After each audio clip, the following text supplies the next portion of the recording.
ఫేస్బుక్లో రాయడము, కనీస వివరణ కూడా తీసుకోకుండా ఏవంటే అవి న్యూస్లు ప్రింట్ చేయడము, ప్రజల్ని మభ్యపెట్టి ఏదో జరిగిపోయిందనే పరిస్థితి తీసుకొస్తున్నారు.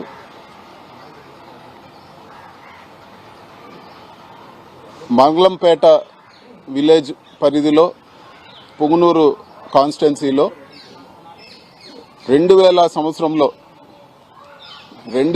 సంవత్సరంలో దాదాపు 75 ఎకరాలు మా కుటుంబ సభ్యుల పేరులో కొనడం జరిగింది. సో ఈ భూమి వివరాల్లోకి వెళ్తే 1968లోనే ఫారెస్ట్ సెంట్రల్ గవర్నమెంట్ రిలీజ్ చేసిన ఫారెస్ట్ గెజెట్లో కూడా ఆ భూమి వివరాలు ఉన్నాయి. అది ఫారెస్ట్ ల్యాండ్ కాదని చెప్పి కూడా గెజెట్లో పబ్లిష్ చేయడం జరిగింది.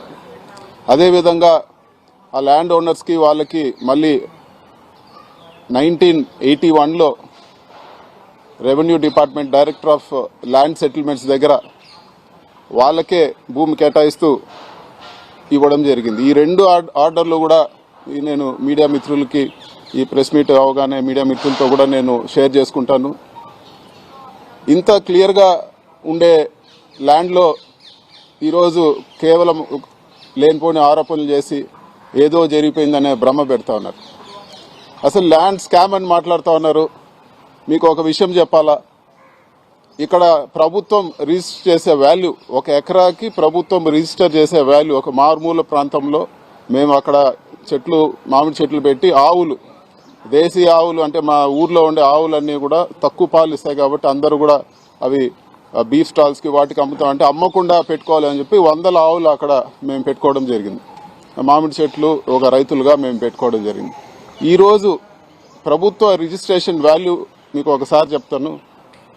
1 ఎకరా 4 లక్షలు, 70 ఎకరాల కంటే మీకు దాదాపు 3 కోట్లు లోపలే ఈరోజు వాల్యూ వచ్చే పరిస్థితి ఉంది. ఇంత తక్కువ వాల్యూ ఉండేదాన్ని 2000 సంవత్సరం నుంచి రికార్డులు తారుమారు చేసి ఇవన్నీ చేస్తారని చెప్పేదానికి కొంచెమన్నా ఆలోచించి ఆరోపణలు చేయాలని చెప్పి కూడా నేను తెలియజేస్తా ఉన్నాను. ల్యాండ్ విలువ అంతా కూడా 3 కోట్ల లోపల ఉంది. మేము మా ఊర్లో ప్రభుత్వ హాస్పిటల్కి ఫ్రీగా ఇచ్చిన ల్యాండ్ విలువ 15 కోట్లు.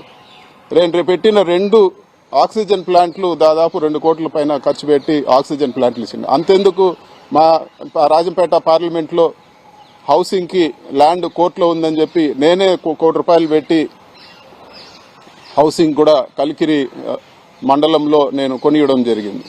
సొంత డబ్బులతోనే ఫీజులు కట్టడం కానీ లేకపోతే గుళ్ళు డెవలప్ చేయడం కానీ ఎంతో ఖర్చు చేస్తాం.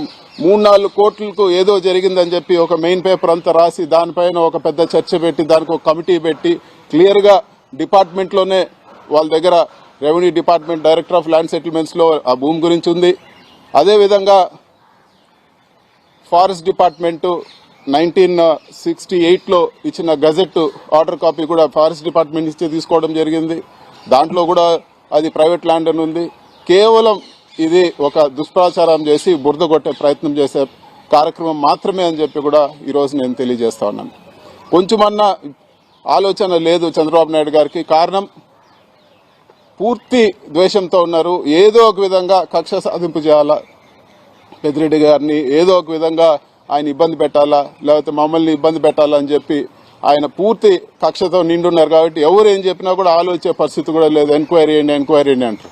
ఇది వరకు కొన్ని రోజుల ముందు మదనపల్లిలో ఒక ఫైల్స్ కాల్పినాయని చెప్పి మేమే కాల్చినామని చెప్పి రకరకాల ప్రచారాలు చేశారు. ఆ రోజే నేను ప్రెస్ మీట్ పెట్టి చెప్పాను. ఇదే ఢిల్లీలో నేను ప్రెస్ మీట్ పెట్టి చెప్పాను, ఏ ల్యాండ్ మీరు పలానా ల్యాండ్ ఫైల్ కాలిందంటే ఈ ల్యాండ్ చూపిండి. ఆడు ఉండేది 3 ఎంఆర్ఓలు ఉన్నారు మదనపల్లి నియోజకవర్గంలో.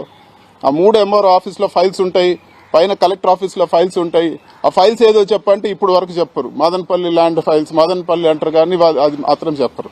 ఇంతవరకు విచారణ ఏం చేస్తారు 9 నెలల్లో? మీరు కనీసం పలానా ల్యాండ్ సంబంధించిన ఫైల్ కాలింది కూడా ల్యాండ్ కూడా మీరు ఐడెంటిఫై చేయలేని పరిస్థితి. ఇవన్నీ కూడా కేవలం తప్పుడు కేసులు పెట్టి ఏదో ఒకటి ప్రజల దృష్టిలో దుష్ప్రచారం చేయాలన్న ఒక ఉద్దేశంతోనే జరుగుతూ ఉంది. ఇది వరకు ఎలక్షన్ ముందు చూస్తే 1000 కోట్లు శాండ్లో చేశారని చెప్పి చంద్రబాబు మాట్లాడతాడు, లోకేష్ మాట్లాడతాడు, పవన్ కళ్యాణ్ మాట్లాడతారు. అందరూ కూడా అందరు ఎత్తుకొని ఒక దుష్ప్రచారం చేశారు. మరి ఈరోజు మీరు గవర్నమెంట్ వచ్చింది, ఏమైంది? మీ ఇన్వెస్టిగేషన్ ఏమైంది? ఎక్కడున్నాయో 1,000 కోట్లు? అనవసరంగా ఊరికే బురద కొట్టడం తప్పితే, ఇలాంటి ఆరోపణలు చేసి ఇబ్బంది పెట్టాలని ప్రయత్నం చేయడం తప్పితే ఎక్కడ కూడా వాస్తవం లేదని చెప్పి కూడా నేను తెలియజేస్తా ఉన్నాను. అంతేకాదు, పేపర్లో నేనే చదవడం జరిగింది, డిస్టిలరీలో ఎస్పీవై రెడ్డి డిస్టిలరీలో నాకు భాగం ఉందని చెప్పి మాట్లాడారు. ప్రూవ్ చేయమని చెప్పి నేను అడుగుతా ఉన్నాను. నేను ఎన్నిసార్లు మాట్లాడినా కూడా ఇప్పుడు వరకు కూడా ఎక్కడ మీ అధికారం ఉంది, మీ డిపార్ట్మెంట్ ఉంది, మీరు ప్రూవ్ చేయండి, మీ ఆరోపణలు ప్రూవ్ చేయండి, లేకపోతే క్షమాపణ చెప్పమని చెప్పి కూడా నేను కోరుతా ఉన్నాను.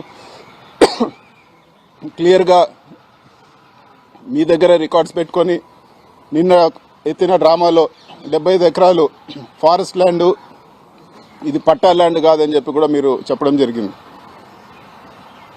మరి రికార్డ్స్ అన్నీ కూడా క్లియర్గా చూపిస్తా ఉన్నాయి. 1965లోనే సెంట్రల్ గవర్నమెంట్ గెజెట్ ఇచ్చింది. అదేవిధంగా రెవెన్యూ డిపార్ట్మెంట్లో కూడా రికార్డ్స్ ఉన్నాయి. మరి మీరు ఈరోజు ఏం జవాబు చెప్తారని చెప్పి కూడా నేను అడుగుతాను. తప్పుడు ఆరోపణలు చేసి మళ్ళీ కూడా దాన్ని అలాగే నాంచి మర్చిపోతారులే ప్రజలు అని చెప్పే ప్రయత్నం మీరు చేస్తూ ఉన్నారు. ఖచ్చితంగా నేను డిమాండ్ చేస్తా ఉన్నాను, మీరు ప్రూవ్ చేయకపోతే క్షమాపణ చెప్పాలని చెప్పి కూడా నేను ఈరోజు ఖచ్చితంగా డిమాండ్ చేస్తా ఉన్నాను. కేవలం కక్షపూరిత పాలిటిక్స్ కి ప్రాధాన్యం ఇచ్చి ఈరోజు మీరు ఇచ్చిన హామీలన్నీ కూడా గాలికి వదిలేశారని చెప్పి కూడా నేను తెలియజేస్తా ఉన్నాను. ఇంకా కూడా 2 విషయాలైతే నేను ఖచ్చితంగా 2 విషయాలు చెప్పదలుచుకున్నాను. ఒకటి,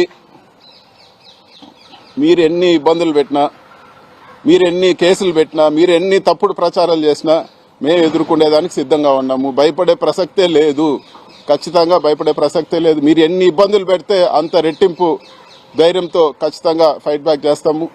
రెండో విషయము, ఇవన్నీ కూడా ఈరోజు మీ టైం జరుగుతూ ఉంది. సింపుల్గా ఒకటే చెప్తాను, మీ ఊరు నుంచి మా ఊరికి ఎంత దూరమో మా ఊరు నుంచి మీ ఊరికి అంతే దూరము. ఖచ్చితంగా ఈరోజు అనవసరమైన కేసులు పెట్టి, అనవసరమైన ఇబ్బందులు పెట్టి, అనవసరమైనవి చేస్తే వాస్తవాలు లేకుండా రేపు మీ టైం కూడా వస్తుందని చెప్పి కూడా నేను ఖచ్చితంగా తెలియజేస్తా ఉన్నాను. ఉంటే ఈరోజు సాక్ష్యాధారాలతో చెప్పండి, కేవలం ఈ బురద కొట్టే కార్యక్రమాలు చేయొద్దని చెప్పి కూడా నేను తెలియజేస్తా ఉన్నాను.